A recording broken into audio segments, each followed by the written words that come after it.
Good morning, thanks for joining me for a HeyScan update. It's March 28th, the last day of spring training for the Padres before they take off for San Antonio for 2 exhibition games and then off to New York for opening day.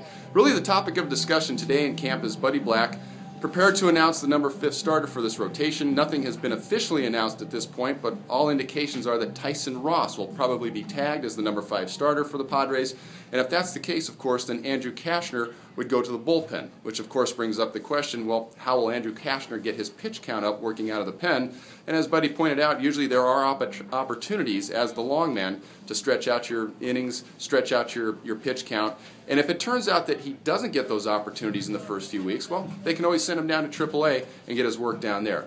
But he brought up another interesting point, which was the fact that Cashner has not thrown a lot of innings over the last couple of seasons. That being said, even if he were to be the number 5 starter here on opening day, it would be very unlikely that he'd be able to make 33 starts for the ball club simply because he would reach an innings pitch count that would be too high. So the fact that he's starting off the season likely in the bullpen certainly does not mean that the Padres ultimately don't see him as a starter in this rotation long run.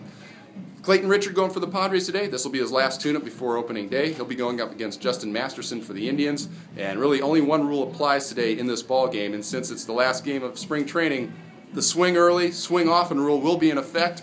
I don't expect to see guys working the count very much today. And this is a ball game that has all the makings of lasting about an hour and 35 minutes so the boys can get on the airplane and get over to San Antonio. So we'll look forward to a nice, crisp ball game. Thanks for joining me. I'm Bob Scanlan, and we'll talk to you tomorrow.